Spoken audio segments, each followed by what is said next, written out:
The Rise.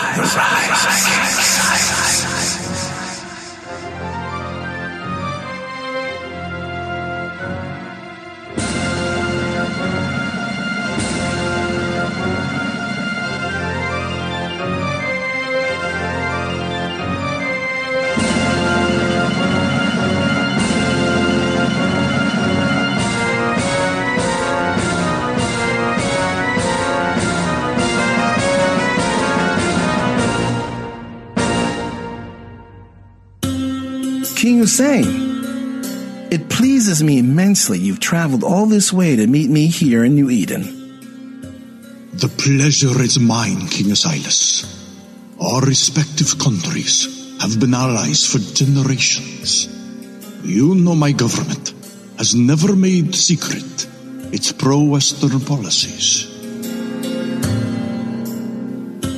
I must compliment you on this castle. It is perhaps the most beautiful castle I have ever seen. Grand, but not gaudy. I am truly impressed. Your flattery will get you everywhere, King Hussein. I wonder if your sentiment extends to being greater allies to prevent another world war. My goodness. I heard you were a blunt man, but I am unsure what to make of this. Another world war? Please enlighten me. You are here because you can rally the Middle Eastern countries against the greatest threat this world has ever known. I think you know exactly who I'm talking about. Asilas, you flatter me to think I can swing the opinions of other world states.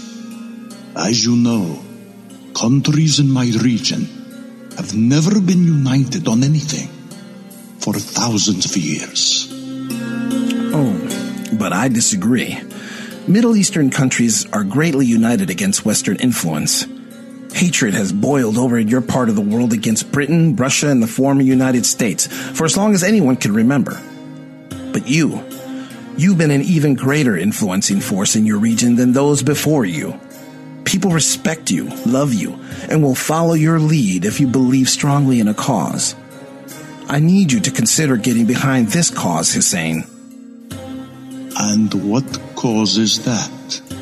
I need the Middle East to unite with America in a war against England, Europe, and Russia. Once you announce your support for America, others will follow, including Israel. Then, China will join us as well. Asilas, I know you are an ambitious man. The world hears you loud and clear. We know you mean business. But a war with England, Russia, and Europe? You think far more of Middle Eastern countries than you should. Do I now? Perhaps just Middle Eastern countries alone won't do it, but our alliances will bring in China, and that will seal the deal. We will crush them all. Suppose I do this and support you. I am only a constitutional monarch. I cannot wield my will on my country or anyone else's like you can. I am not going to mince my words. You are a king. Act like it. Otherwise, don't call yourself a king. You have ways to make it happen. Once you do, I promise you my loyalty until my dying breath. And as a reward for your loyalty to me and America, you will become an absolute ruler. Not only of your country, but your entire region. I see. And what's in it for China? China has no interest in ruling the world, but they do want to be equals. And under my rule in Europe and Russia, they will have a larger piece of the pie. They're in it for the money. Forgive me, but if they are in it for the money, why side with you? They could side with your enemies. My enemies hide in the shadows. China does not trust them. I am out in the open. They see me. They respect me. There are still some people on this earth that respect a man's word. Moreover, my enemies are also their enemies. I understand, King Silas. You will have my full support. Anything you ask of me, I will do my best to make happen. In your heart, you know it is the right thing to do. My Lord Jesus was acknowledged by your Lord, Muhammad. And both of our lords knew who the real enemy was, and still is.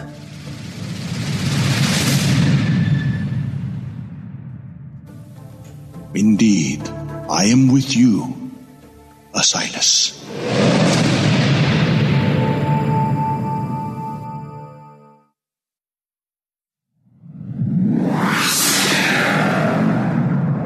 New Kingdom Radio Theater. New Kingdom Radio Theater presents The Beggar, the first film by the writer-director of The Rise of King Asilas, JV&x. Get a glimpse of King Asilas' America in this thrilling short flick. Now making its rounds through the film festival circuit, the only place to watch this movie is on our Patreon. Go to patreon.com/King Asilas and sign up for as little as $1. Critics say The Beggar is outstanding. First-time director JV&x is way ahead of the curve, say indie filmmakers. If you listen to King Asilas, you have to see The Beggar.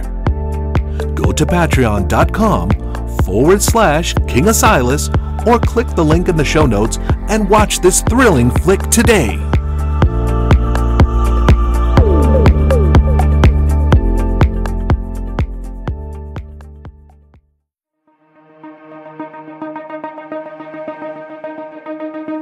Countries under the control of the monster group began to position themselves in a threatening manner against America.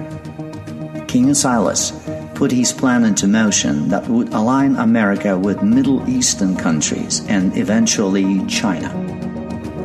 While keeping the monster group focused on his international moves, Asilas assigned Minister Oreb to continue persecuting Satanists throughout the country. He wanted to disconnect the people from the fog they were in, from the distorting frequencies put in music, television, and every form of media. Capone was assigned to overseeing the secret group of royal cadets called the American Spartans.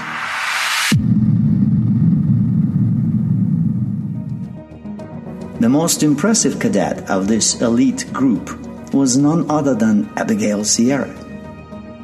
Upon completion of their training, Asilas instructed Capone to initiate their classification as top secret and move them to a black operation base just outside of New Eden. As the world watched in anticipation to see what political moves Asilas was making, his trusted confidants were putting a far more ambitious play into motion.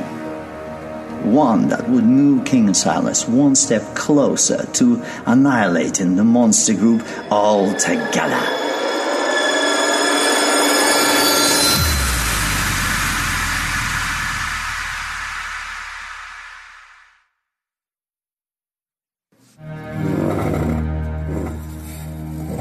Gentlemen, thank you for meeting on such short notice. Minister Oreb has given me his latest report. I'm pleased more arrests are being made using the poison filter. Joshua, I want you to make sure Oreb is relentless. Execute every demonic seed spreader in all 52 states. Spare no one. Capone, I trust you've been diligent in overseeing our first class of Spartans? I'm actually very proud of this class, sir. You'll be happy to know Abigail Sierra was selected as first captain. She's maturing right on schedule, Your Majesty. Asilas, once we finalize our final phase of the plan, should we initiate the Homeland Defenders program? When the fog has been lifted from America's citizens, they'll likely be very angry and will want to destroy those that have robbed them of their sanctity. At the very least, they'll be bloodthirsty. When people wake up from their fog, they'll certainly want retribution for those that defiled them for so many generations. And we'll give them that chance. For your next wave of cleansing, make multiple detention camps and dot them across the country. Satanists are cowards without their leaders and their groups. Make sure they are detained in single units. Do not let them congregate. When the fog is lifted, we'll let the militia extremists hunt them like game. There's a lot of land in the Southwest for that sort of thing. What can we do in the more densely populated areas, like New York? Perhaps in large cities we could use the stadiums and arenas as enclosed parks, like they have for paintball and laser tag matches. Only with these, you get to shoot Satanists with live ammo. I remember when I was chancellor of New York City Public Schools, we sometimes would organize major events in the summer at Yankee Stadium and Madison Square Garden. But there are so many large places we could make courses like they do in paintball. I'm just saying, we could do something like that in the large cities for those that have to, get it out of their system. I like the way you think, Capone. But we should limit this to only those people who are most likely to cause upheaval if their bloodthirst is not quenched. We should consider those ideas as a last resort. I'm optimistic the number of people who will want to go after the Satanists will not be so overwhelming that we'll need to occupy multiple arenas for mass executions. One of the beautiful things about this poison filter is it also has a nice feature. It allows Orub and his team to determine who in the general population is more likely to act on murderous impulses. We could probably use that technology for many other things. Do you think Orub is willing to lend that poison filter to my team? Boys, this is serious business. There's this other business we need to finish. The two immortals, Utah and Xanth. Have we found them yet? Yes, we have. Xanth is a woman. She's hiding in plain sight in the Canadian government. My sources found out she's also the Prime Minister's lover. Ew. I think even you wouldn't want to sleep with a billion-year-old woman, Quentin. I thought this was serious business. You're right. I'm sorry, Quentin. But we're all brothers here, so please continue. The other one, Utah. Turns out he's a monk in Tibet. But my sources say he isn't so celibate either. Apparently he's seeing someone in secret as well. Well, I hope when I reach 100 billion years old, I'll still want to... Well, you know. Okay, anyway, in all seriousness, we need to prepare ourselves for some very challenging times ahead, my brothers. Oh, I almost forgot. I'm adding another person to our inner circle. In fact, I will be expanding our arms of this Curia Regis. Sir, I'm confused. Did you say Curia Regis? I'm establishing two separate but equal houses of lords, each comprised of 4 lords. You and Capone will now become Lords Jackson and Capone, as well as Orub and others. I need to allocate powers and responsibilities accordingly as we prepare ourselves for the ultimate objective. Our ultimate objective, sir? I'll explain everything in due time. Just keep yourselves focused on what you are responsible for. If we all stay on task, we'll do what no one else on the face of this earth has ever been able to do. Rule the whole world.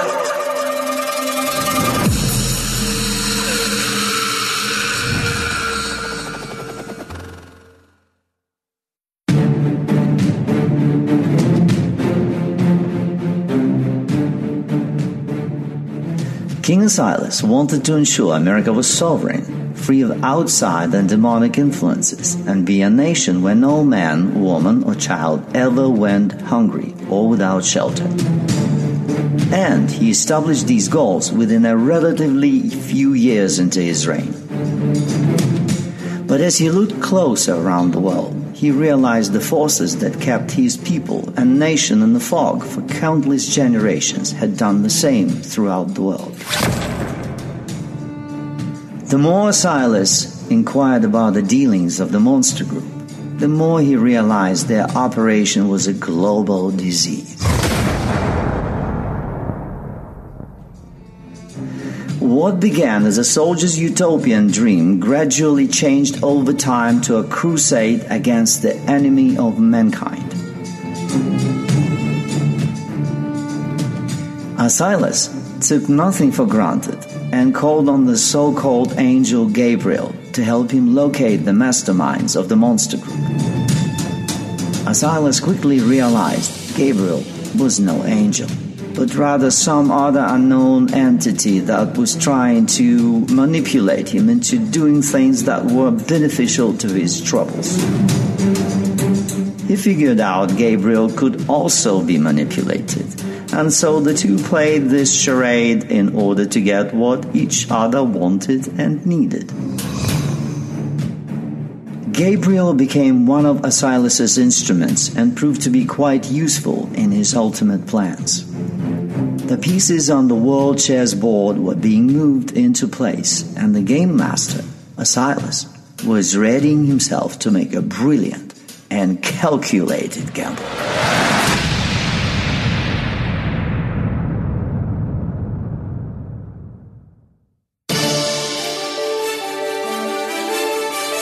Eyewitness News, where news comes first. Good evening, America.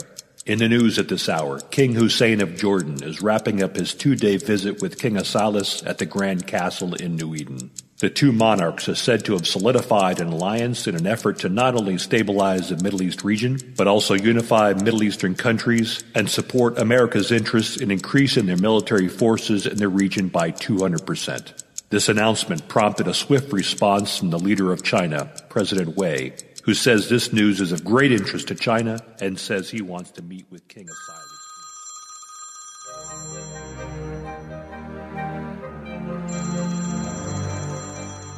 King Hussein, I trust you made it back safe and sound. I wanted to congratulate you, Asilus. I must admit, I had some doubts, but you've made a believer out of me. Of what exactly? You were right. China announced they wanted to meet me before my plane even landed. Let's just say I won't ever doubt you again. Well, I suppose there is much I have to earn from people like yourself before my word can be worth anything. But since we're on the phone, I'm thinking maybe we could move our plans a little ahead of schedule. Well, if you think it's a good idea, I don't think I should question you anymore. Convince your generals to move heavy forces at strategic areas around your border. Also, test fire some ballistic missiles and publicly state you are only doing drills. And just for the record, my country's credit is good with yours, right? I think this is about the time you'll be delivering 15 new F-27 stealth Raptors for our military upgrade. I like you, King Hussein. 10 is all I can spare at the moment. Let's see how this plays out. Just know I won't ever try anything underhand with you. I'm happy we understand each other.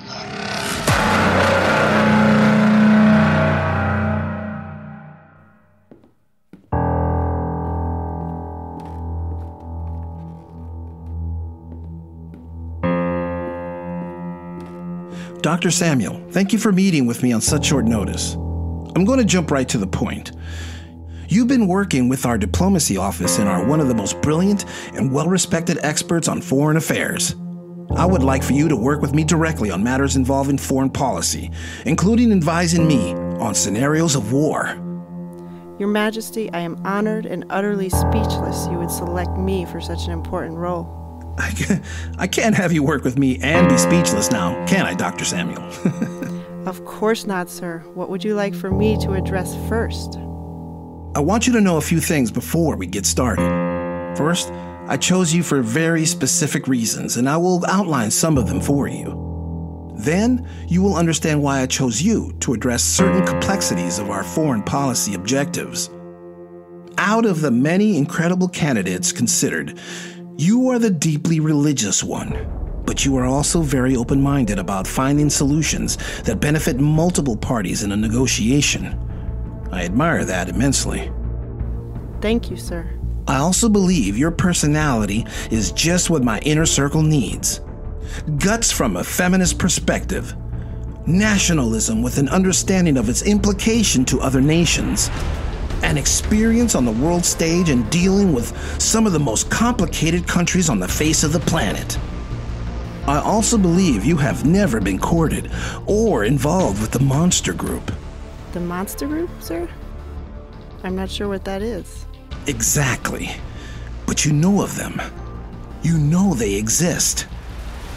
Every time you try to negotiate a deal and parties suddenly pulled out without explanation, or every time a poor country was sent aid that mysteriously disappeared, you knew there were evil forces at work that robbed from the poor and unfortunate. They are the people that undermine the good work being done in the world. The nefarious group that pulls the strings of world leaders and governments. The shadow governments, the men behind the curtain, the wicked secret societies whose members find their way into roles of power and influence. Those monsters? Yes, those. You are not one of them. Sir, one of the reasons I even got into this line of work was to do whatever I could to stop them. They, whoever they are, they're hell-bent on destroying everything good and decent in this world. Ever since I was a little girl, I always knew something wasn't right in the world. And I have made it my personal mission to find the bad people and replace them with goodness. I know you do, Hannah. Can I call you Hannah? Yes, of course, sir. You'll learn I call those I care about many names. It's my way of showing affection. Dr. Samuel, you will get your chance to replace them with goodness. Help me win. Help our country win. Help our people and all of humanity win. This is why I chose you. Because you can help us defeat them, those monsters. Can I count on you? Will I have your loyalty to the death? Yes, Your Majesty. I will be loyal to you to the death, and I will help you end those monsters. One more thing, Dr. Samuel. This promotion includes you becoming a member of the High Council. You will now be given the title of Lord of the House of Morale. There is much more we need to get you up to speed on. Thank you, sir. I'm very humbled and honored.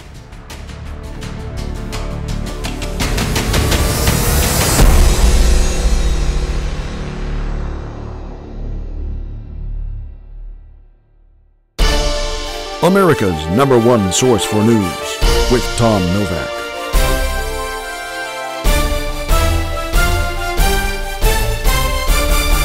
Good evening, America. There is breaking news coming from King Asilas' office tonight. King Asilas is said to have created 2 branches within his government that comprises what he calls the High Council. These 2 branches, which he calls houses, are the House of Morale and the House of Terra. Each house contains 4 lords for a total of 8 lords. Each lord is an overseer and commander of individual offices that govern the entire kingdom. Many Americans are very excited about the prospects of this announcement, but we are hearing mixed reactions from countries around the world. The 8 lords have been named. They are as follows. From the House of Morale, Lord Quentin Capone, Lord Jeremy Oreb, Lord Hannah Samuel, Lord Joshua Jackson. And from the House of Terra, Lord Alberto Vargas, Lord Vanessa Banks, Lord Tracy Roberts, Lord Anna Patricia Shelley.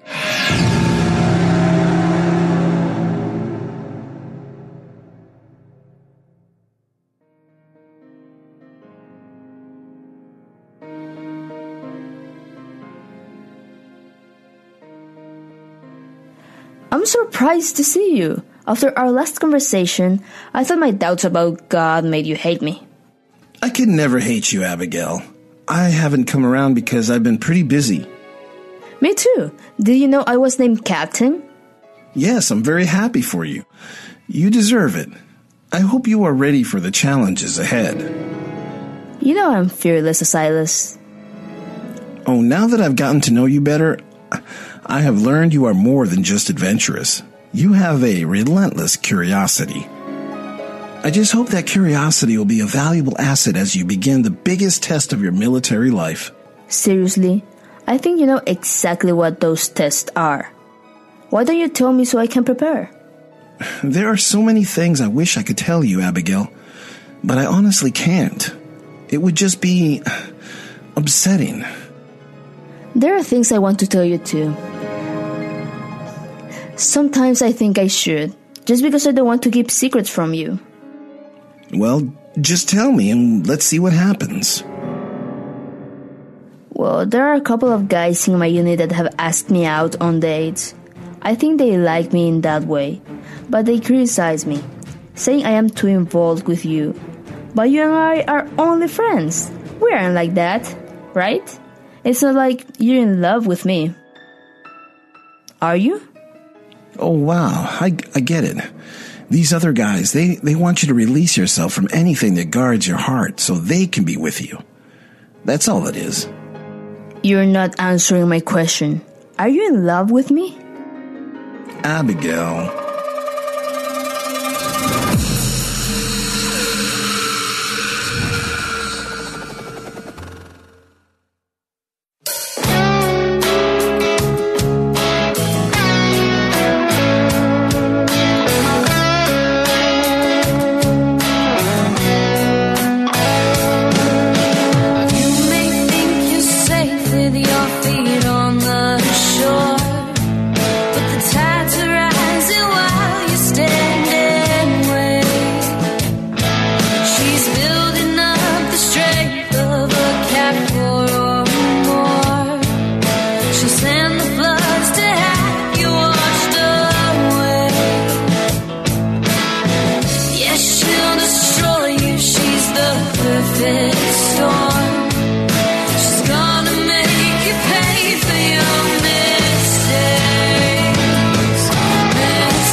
You've been listening to The Rise of King Asilas, Episode 7, On the Brink, starring JV&x as King Asilas, Mark Rios as King Hussein, John Dobie as Quentin Capone, Clarence Jackson as Joshua Jackson, Kathy Okawa as Dr. Hannah Samuel, Naomi Castillo as Abigail Sierra, Don Rosinski as newsreader, and narrated by Sergei Berezhnikov. This episode features the song Hurricane by Kylie Nicole. Listen to Kylie Nicole on Spotify and iTunes today. Other music contributions by Kevin MacLeod at Incompetech.com, freesound.org, airbornesound.com, and Audio Jungle. For more information about the cast, the music, and this production, please visit our website at www.theriseofkingasilas.com. And now a word from our friends, the audio drama Stranger Lands. It's been 1,000 years since the Celestial War, and the great races were rendered extinct. 1,000 years since the establishment of the Decladine Empire, and peace came over Pylus. But an ancient secret that promises of untold power has broken the alliance and threatens to destroy the realm. Join our heroes, Tash. Grab Daryl, get out. I will follow you. Go. Silverpaw. You'll pay for this, Sylvia. Crag. Someone is looking for you. The name Tash mean anything to you? And Bagger. Let's get dangerous. As they uncover dangerous secrets, ancient cities, and race against time and the Empire itself to save Pylus. Download The Stranger Lands now, before it's too late.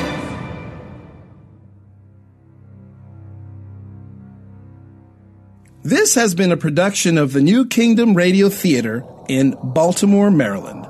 Copyright 2018. And stay tuned for Episode 8.